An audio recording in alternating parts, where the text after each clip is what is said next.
My name is Lawrence Gallegos, and I'm actually the Conejos County clerk at the present. I've been the county clerk for the past 10, little over 10 years now. My parents were from here. My dad was actually grew up in Guadalupe. My mom grew up in San Antonio, but they moved to Taos back in the early 50s. So I was born and I went to school in Taos, but I spent every summer from when I was 6 years old until I graduated with my grandmother in San Antonio. Santa Fe and Taos were different. I played sports and I would go to Las Vegas, New Mexico to play. And there was a different feel there. And in Las Vegas, they had two school districts in the little town of Las Vegas, which isn't that big, but they had West Las Vegas and Robertson or East Las Vegas. And even back when I was there in high school, it was like all the Anglos were at Robertson. You know, there were some Hispanics, but not very that many. And West Las Vegas was, they had the other side of the track. But in Taos, it wasn't like that. We all were together. But I think when I was here with my grandmother and felt more like Las Vegas, there was a separation. But the divide here is more along religious lines than it is on ethnic. You know, there's that divide and they separate. My grandmother was actually from San Luis, but my grandfather and his whole family was from San Antonio. My great grandfather actually had about 800 acres there in San Antonio. They divided the land between between my great grandfather and all his siblings. So my great grandfather had like maybe 200 acres or something like that, and then he divided it between my grandfather and his siblings, which is my mom's dad. My grandmother had actually owned only 64 acres, but in San Antonio. From when I was about 7 and 8 years old, I got the job of raking the hay and driving the truck for because everybody bucked bales with on the back of a truck, and so I spent all my summers and I just loved it here. So I decided that's what I wanted to do. With the idea of coming back to the valley in '88, I made the move and I came, and we had the 64 acres that I used as the starting point, and then we bought another 160 acres, and at one point I used to lease about 600 acres, and I actually ranched full time for 15 years almost 16 years from 1988 through 2003. My great grandfather and my great grandfather were both moved here to help settle the Conejos Grant. By the Mexican government, it was given in 1833 to a group of about 70 some families. I don't remember the exact number, and they were unable to settle it, and mostly because of the Native Americans that pushed them out. They did do one settlement that was called Servieta, but they weren't able to stay. They were pushed out. So then in 1842, the Mexican government, they applied for it again, and it was given to them. And then they were able to move in sometime I think in the 1840s. If you read a lot of the histories, that they'll say it's probably in the 1850s. You know, the one that you'll say is the people that moved here to Guadalupe was in 1854. What happened is when the Surveyor General's office came in 1848 after the Treaty of Guadalupe Hidalgo, they set up the Surveyor General's office to adjudicate the grants. But the people at that point were just kind of starting to settle here, even though the land grant was given to them. So they didn't actually put an application in for the grant until 1860. And at that time was about the same time that the Colorado became a separate territory from New Mexico. So the paperwork, there is a record that the paperwork was given to the Surveyor General's office. However, nobody knows what happened to the paperwork. The Surveyor General's office even though they had the application, didn't do anything. They didn't. It just sat there. It didn't do for 30 some years. And then when it got reapplied for, by that time, they didn't have the Surveyor General's office anymore. It went to the Court of Private Land Claims. And so they had to go through court proceedings. And so it finally went to court. The Conejos Grant went to court in 1902. I actually went to the archives in Santa Fe and got the transcript from the trial, in the 1902 trial.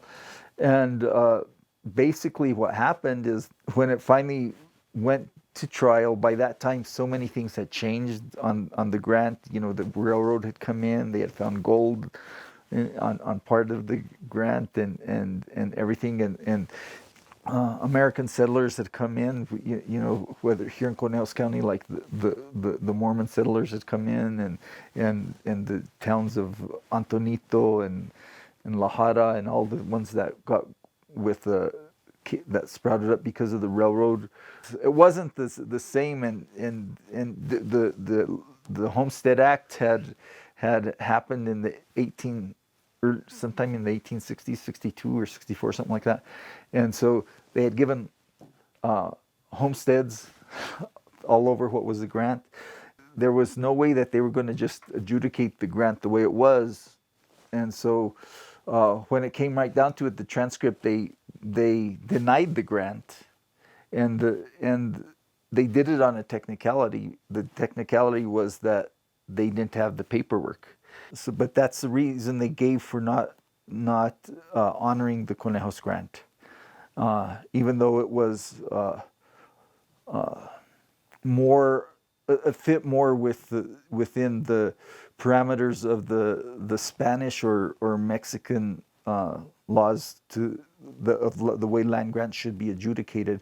The only thing that was the size of the Conejos Land Grant was a lot larger than what would have been allowed under those at those times. But you know, it was over 2.5 million acres. If somebody like Lafayette Head had gone in there and that put in for the grant and stuff, it would have probably been accepted as the Sangre, Cristo land grant that was accepted, you know, by the Surveyor General almost immediately. They honored our ancestors' land that they were living on, you know, but the common lands was gone, and this was a communal land grant, so they would have had all the common lands for the grazing lands and everything up in the mountains would have been all part of the land grant, and they lost all that. The treaty, if it would have been honored the way, you know, it was, they probably should have at least had some of that land. The Anglo settlers that had become part of the community there, they knew both languages, right? They knew both English and Spanish. They kind of understood the American laws, or they were able to. But all the settlers here, the original pacientes, or the original people that the grant was given to, they were all of Mexican descent, right? They didn't know the language. They eventually did things that to try and protect their rights, like their water rights and things like that, because they're some of the oldest water rights are right here in Conejos County. But when it came to the land grant, they should have been. They shouldn't have waited till 1860. They should have probably been doing it by 1850. You know, I guess they didn't understand what they had to do. Spanish was the first language of you know, all my ancestors. My parents, you know, Spanish was their first language. Although when they got to elementary school and started, they'd get punished for speaking Spanish. So when me and my brother and sister were growing up, you know, they taught us English as our first language. My grandmother knew English real well. My great grandmother and her dad was a school teacher that used to go around to different schools. And my great grandmother, I never ever heard her speak any English. However, my mom tells stories that every Sunday, all her cousins and everybody would go to my great grandmother's house, and she would read the paper, and she'd get the Denver Post, and she would read the paper every Sunday to everybody, and everybody sit around and listen to it. And she said she was 12 years old before she realized that the Denver Post was written in English. Because my grandmother would be reading it, but she'd be translating it into Spanish. And there's consequences because of what happened. If you go look at Costilla County today, Costilla County is it's all private land, and so they have, even though they have a smaller population, about half the population in Conejos County, they have a larger tax base when it comes to property taxes. They don't have any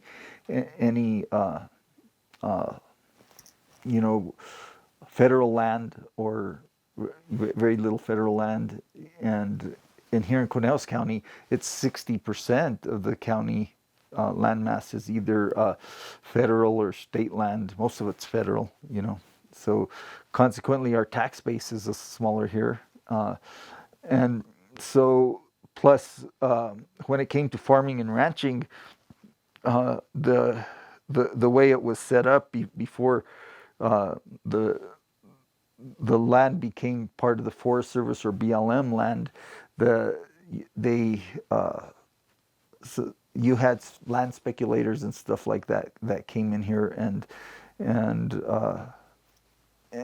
and basically used the people that the land would have belonged to if the land grant had been approved. They were kind of like sharecroppers on it.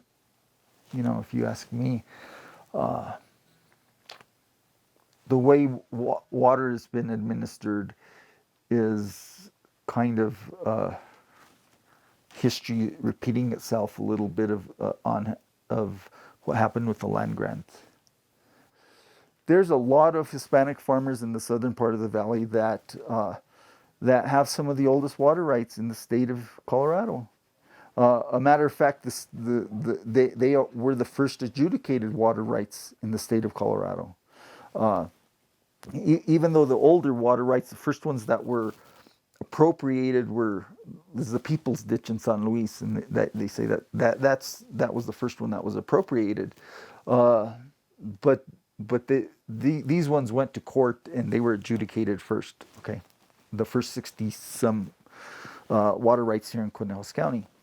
I serve on the Rio Grande Water Conservation District, and I've been on that board for probably 4 or 5 years, and I'm only the second Hispanic that's ever served on that board, and it was formed in the '60s, but they have a lot of influence and control of how water is administered and stuff here in the San Luis Valley. Here in Colorado, we have the doctrine of prior appropriation, right? That's the prior appropriation, first in time, first in use. So in prior appropriation, that means that the older water rights, are supposed to be protected, that they get the water. If you study the way water has been used by about 1900, all the water was of the valley was pretty much over appropriated in some cases, especially when on dry years there isn't any water for the lower priorities. The higher priorities would get water. Because of technology, they started drilling wells. They did a few in the 40s, but and really high capacity irrigation wells.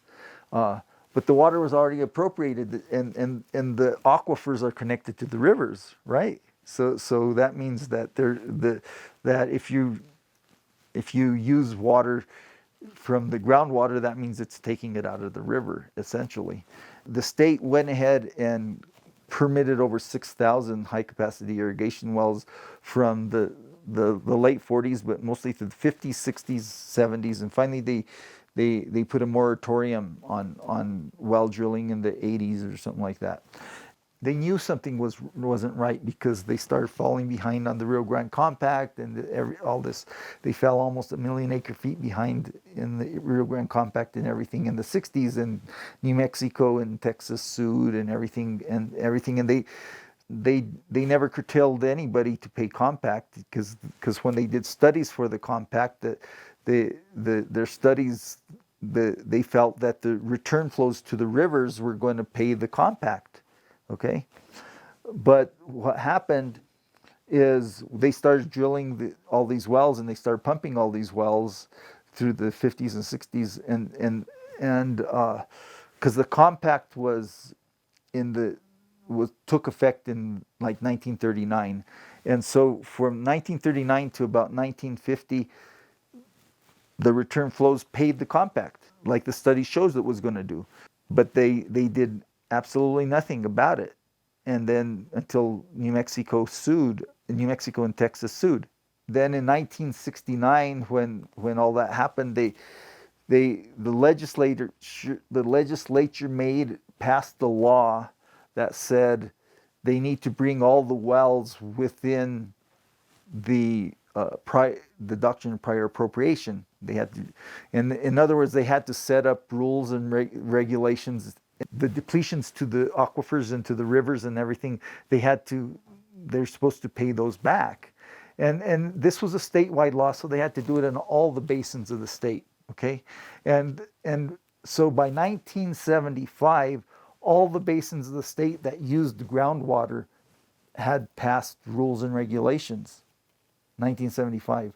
In every basin, there's a few basins that groundwater isn't really possible, so those ones didn't have it either. But the ones that do use groundwater, like they do here in the valley, had them by 1975.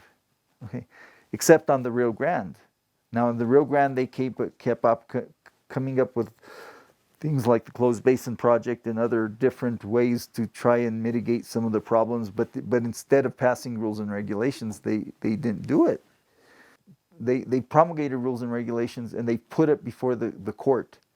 And they did that on September 23rd, 2015. You know, it's kind of like what the Surveyor General did. Nothing for, well, it was 40 some years before it even went to court for the Conejos Land Grant. So that's what happened, 40 some years. Here we are.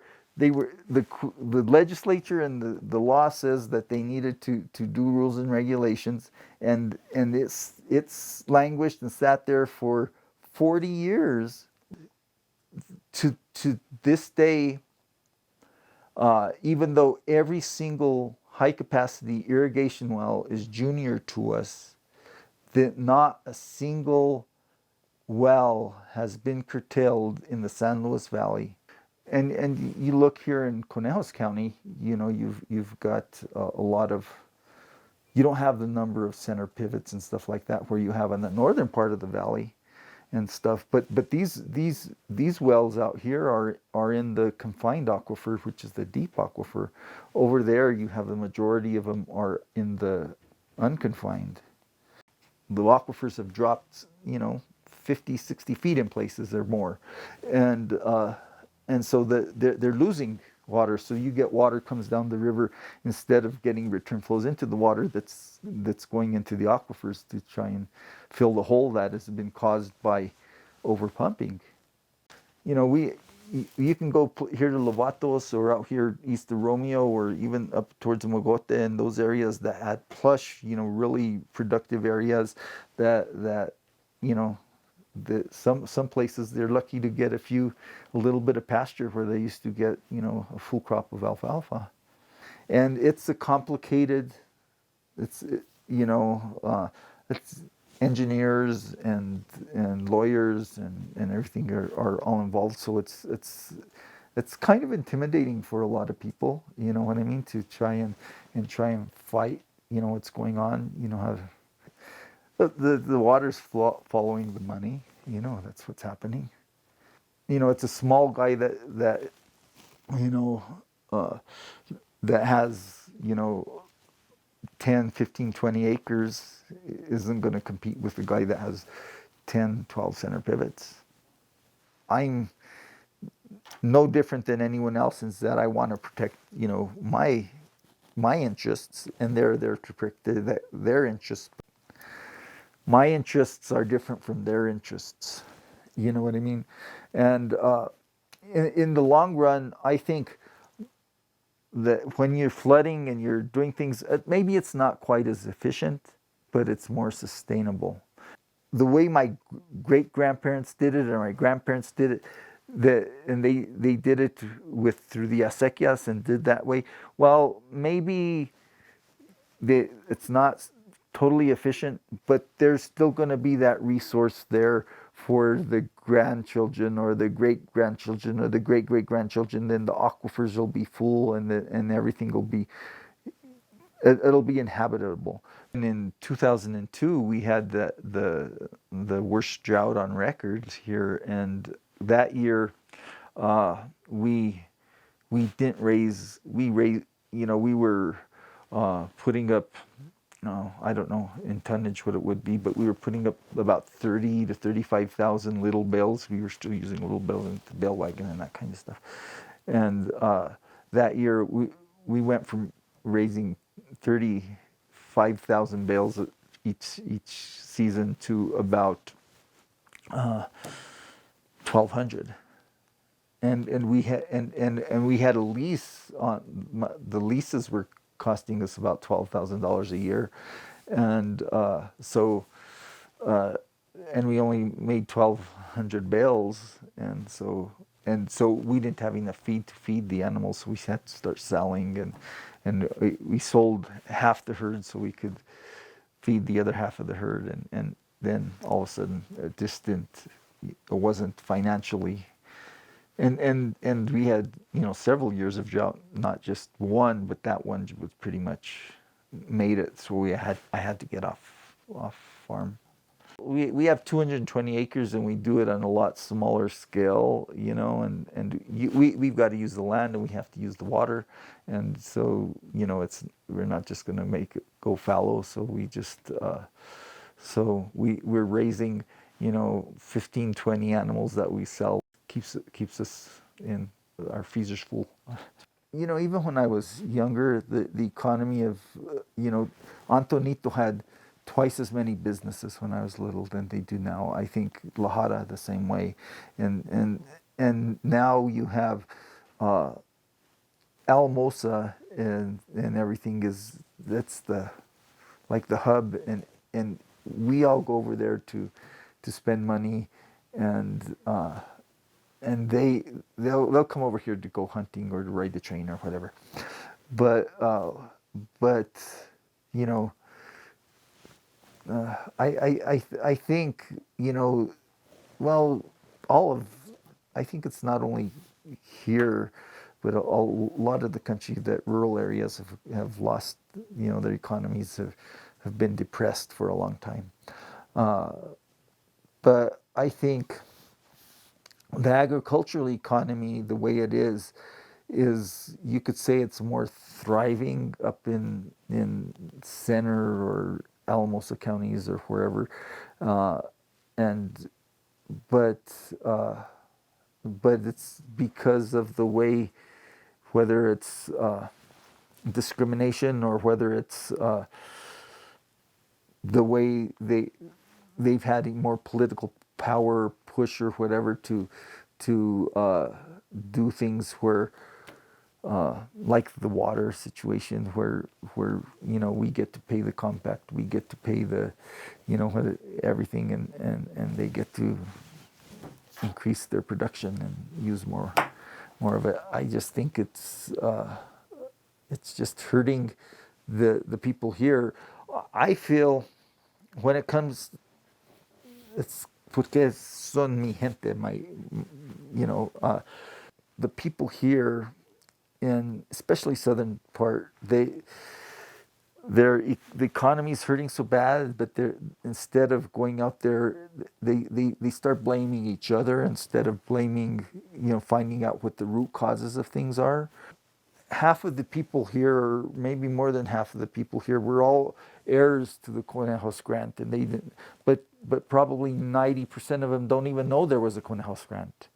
They don't know where they're coming from, or where they came from, so that it's hard for them to move up to another level, or you know what I mean, or to fight for their rights. I was in my 30s when I wanted to find out about, where I came from, and where the history of my ancestors here in Conejos County, where my parents grew up.